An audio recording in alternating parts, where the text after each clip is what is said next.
What's up, African? It's KLX, King Leon X, the unapologetic black voice of America. I put the black woman, black child, black family first because I'm a black man. Black lives matter most to me.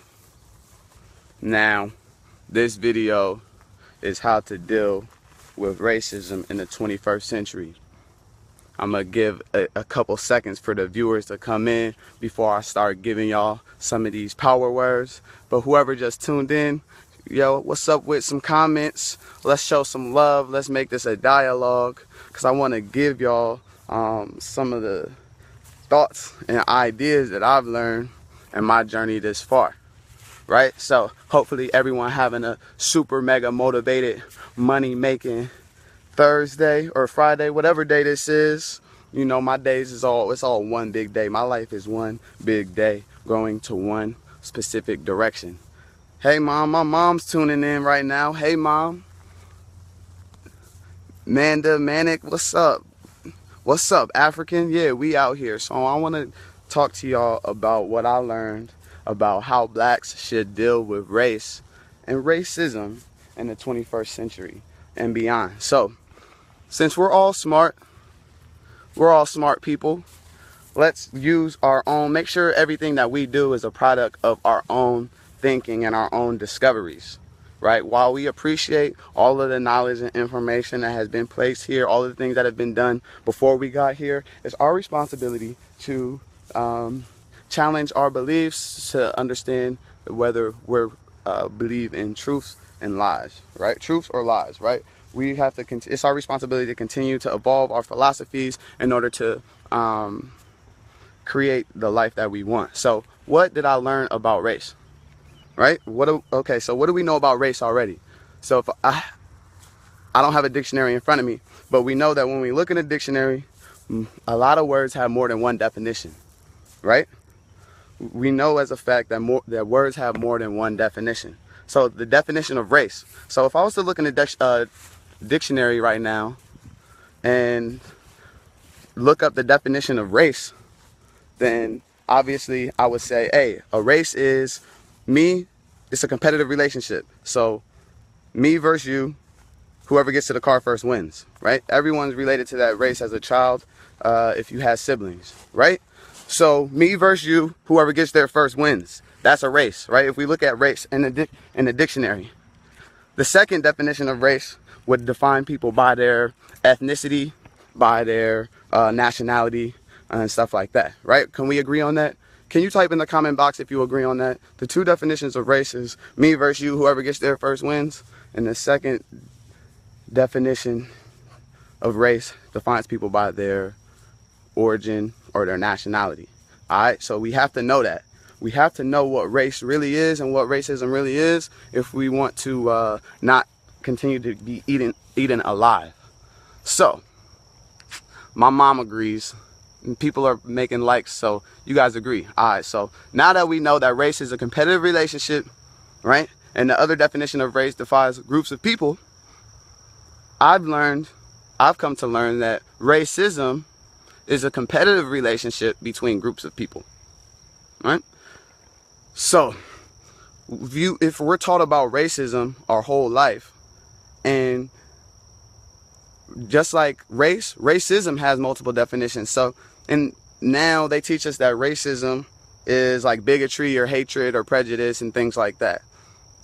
But we can also realize that if racism is bigotry, if racism is prejudice, if racism is discrimination, then it also is the competitive relationship between groups of people, because we have to be smart enough to know what they didn't tell us, right?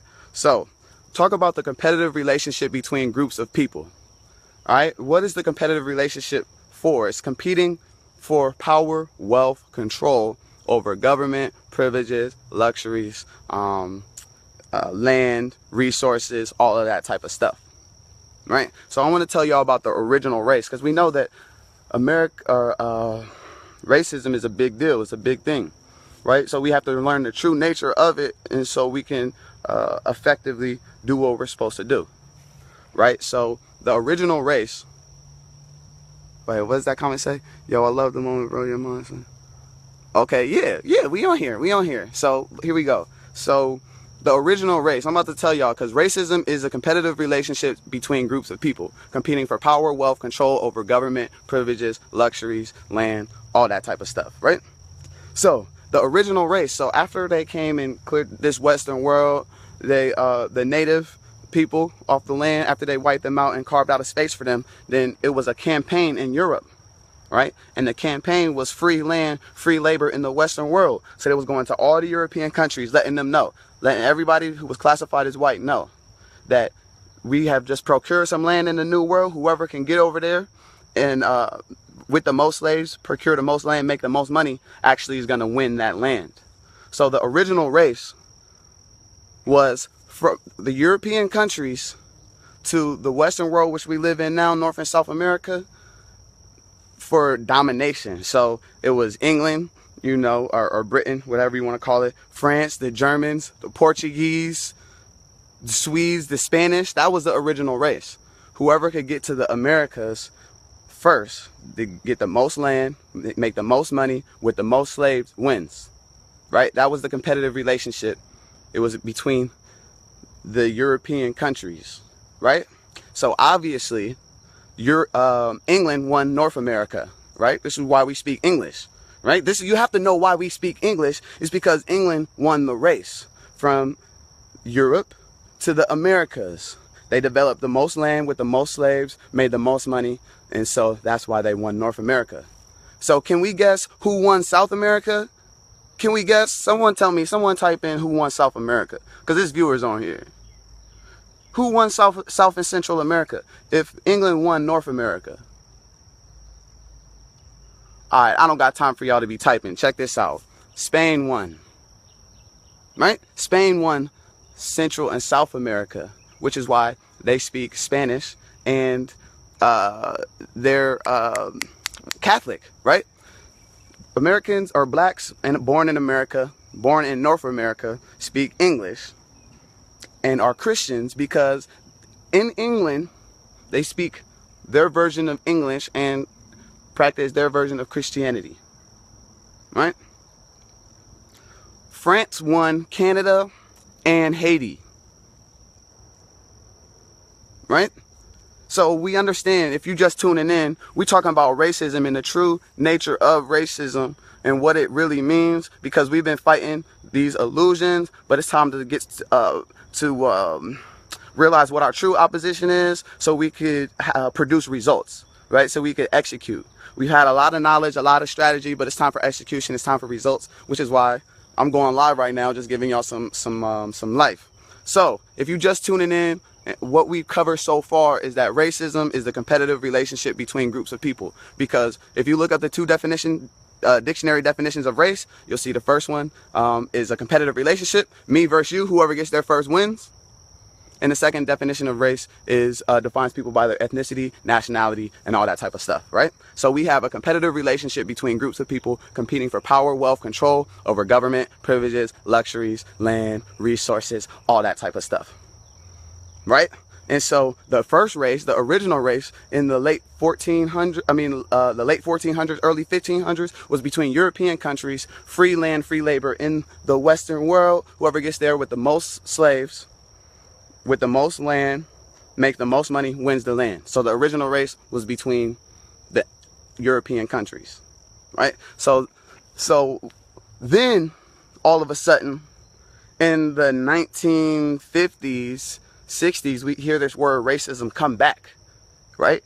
We hear it come back, but it has the new connotation attached to it. It has a new connotation of bigotry or hatred or prejudice or all that type of stuff.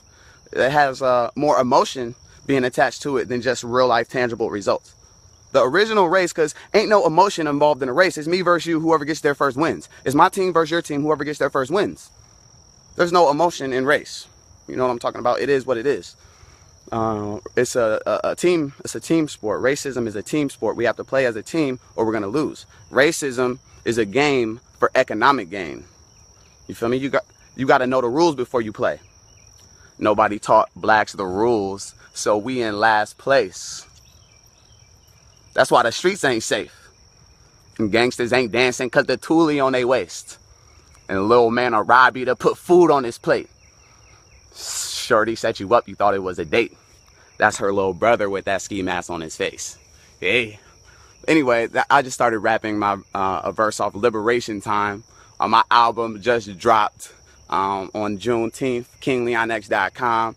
It's called Freedom of Speech. It's also on iTunes, Google Play, Spotify, Tidal, and all that other type of stuff. So check that out because a lot of people seem to like it. But let's get back to the topic at hand, which is how do we deal with racism as black people in the 21st century and beyond?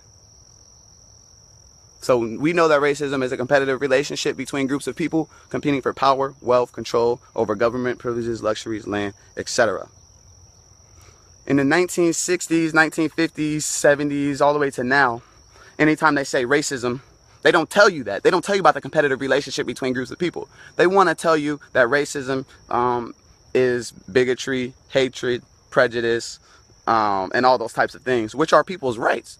If people want to hate something, that's their right. You feel me? Like, if someone want to hate me because I'm black, then that's their right. You feel me? I don't care. Right? My life is nothing like I'm not affected by them. You know what I mean? We can't be affected by outside things. We have to learn how to turn inward, discover our own personal power, refine our philosophies, so then we could raise strong, proud African children. And birth them with the purpose of creating a black utopian society, right? And we can't do that trying to make everyone like us. Because if the whole world profited off of our backs, do you think the whole world is behind, or I shouldn't just say profited, if the whole world still continues to profit off of our backs, do you think the whole world is going to be behind us to free ourselves? Right?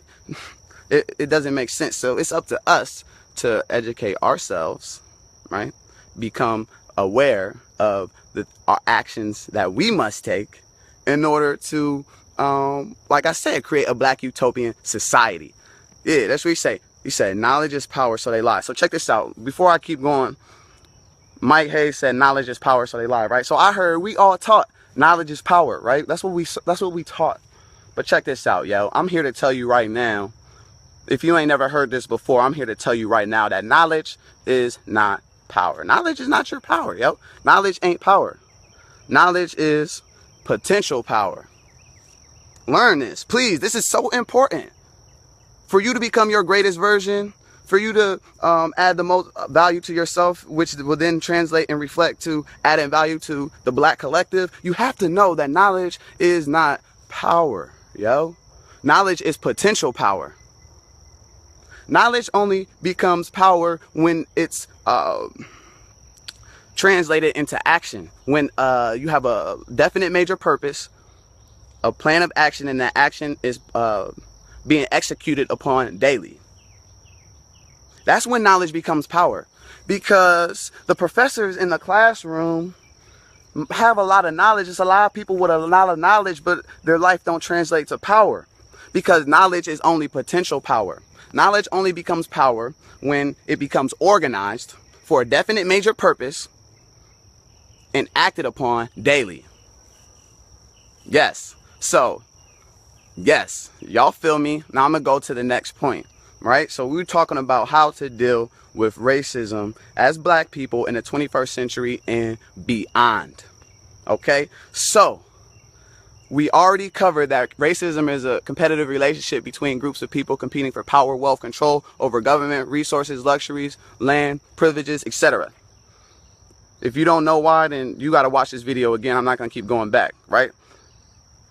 In the 1960s up until now, we've been taught that racism is bigotry, hatred, prejudice, all that, right?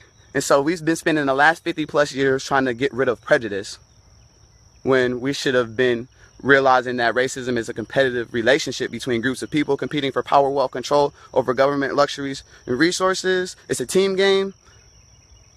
And so we could have been playing as a team, and we could have already created a black utopian society. We must realize this.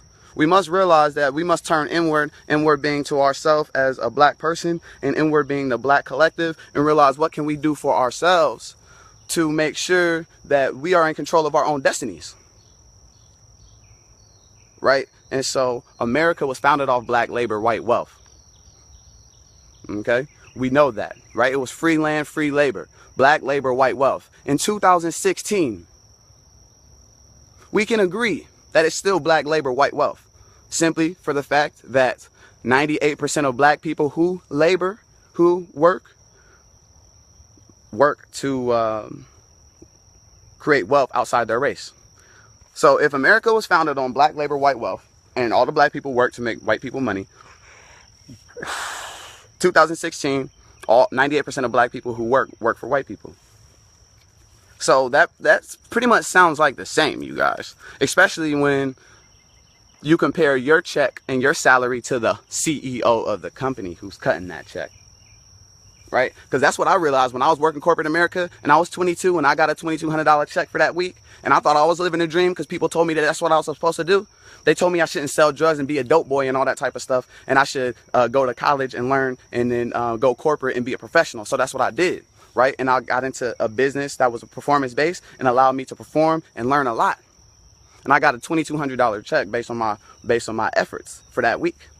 And I was really pumped, and I was about to run this sales meeting to my office and tell everybody that they can make their dreams come true. But then I got an email from the owner of the company.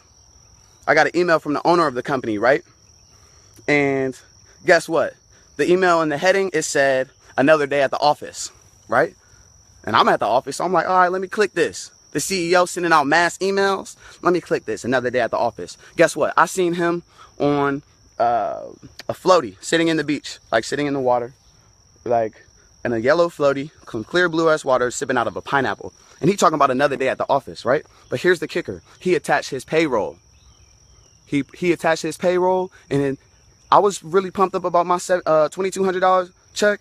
Guess what? He made $74,000 that week. That same week that I made $2,200 and I was 22, and I was like, yeah, I'm living a dream. This is life.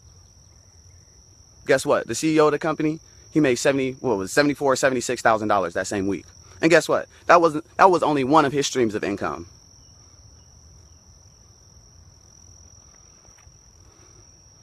Right? I was 22, I made $2,200 that week. The CEO of the company, he made $76,000 that week. And so I realized that he knew some shit that I didn't know. And so I began to study wealth. I began to think differently. I began to, I learned, hey, if you want to be wealthy, study wealth. If you want to be happy, you study happiness. If you want to be successful, you study success. If you want liberation, you study liberation. You feel me? And nothing's going to be handed to us. So we must have to continue to refine our philosophies about life, about health, about wealth, about happiness, about success, about racism, about our responsibility, and what life is really about. Right? Because we have to take responsibility for the space that we occupy. People want to be around me and shit. People like being around me, but it's like, yo, stay from by me if you ain't. Don't be around a nigga that actually do something, who actually on his journey to self-mastery, who actually committed to his growth. Don't try to be around me if you're not doing that. You know what I mean? I got systems and strategies and processes which I can funnel you into to make sure that you get your information up. I can do that. I can help you. That's one of the services that I do provide. But don't be, you know what I mean? Like, I got to be able to count on you. You know, I got to be able to count on you, and I got to be able to keep my children around you. And I got to know that my women are protected around you. I got to know that you're going to be able to provide at the same level of the standard that we set. And so I'm about to start going live for y'all every day. I don't want to go too long because I already gave y'all some fire. If you just tuning in, you too late. Watch it again. Watch it from the jump, because I gave y'all some concepts and ideas that you never heard, right? But for the people that say that slavery's over and we need to focus on, or we changed and we advanced so far and all this type of stuff, that's in theory, that's in symbolism, but it's like black visibility is not black power. You feel me? Black visibility is not black power, right? I represent an uncompromising set of beliefs and a vision that demands self-discipline, persistent, continuous action, and relentless effort. And I don't have time for games and people who play games. Okay, because this is serious business. Your life is serious business. You have to take charge of your own life, take charge of your own mind, take charge of your own day. Don't have days like most people have. You'll end up poor, confused, and lonely. Make sure the only schedule you're going by is not the one that your job gives you. You have to realize that it is your job and your personal responsibility to set a schedule for yourself. Like, you have to do that. You have to know what you want. Because, like, if you don't, then, like, you're just going to be living for someone else's dream. So I need you to become a racist. Not a bigot, not prejudice, not hatred, even though all those things are a part of us. But you need to be able to compete for the power, wealth, control over the government, privileges, resources, and luxuries. It's up to us as blacks in America to realize that we're the only ones as a collective who have the resources and the space to liberate the rest of the black collective. We're the trendsetters for the whole black world anyway. And through westernized imperialism and capitalism, the whole world speaks English. So we don't even got to learn another language in order to get our message off in a global way. So, black power, all day, every day, ain't no other way. Anybody got some questions? I'm about to open it up for questions real quick, even though it's already been open, before I tune out, because somebody might have wanted to ask me something. If you didn't know, freedom of speech just dropped Juneteenth. We had a Juneteenth parade in Philly. It was very, very major. What's up, African? We do very major things. Next major thing that's coming up for us is in Philly at the Let Out, which is TLO in Philly on 16th and Cecil B. Moore. And that's a What's Up African experience. I'm being live in concert. We celebrating Righteous Ron, Rez the Righteous Ruler, his 33rd birthday, and everything. So we're going to have the venue for like 8 hours. So it's going to be a lot of things. So if you want to come out to that, we're going to be in Cleveland. We're going to be in Detroit. A lot of things coming up this summer. So anyway, y'all be blessed. Y'all have a super awesome rest of the day. Y'all see I'm out. I'm about to go back here, take my shirt off, you know, climb in a tree, sit in a tree and meditate. And I'll go live for y'all tomorrow because I got this live joint going every day for y'all, you feel me? Because people seem to love me coming off the top of my head with knowledge and information. So if you want some new topics, hit me with a topic and I got y'all. Stay black, preserve the essence.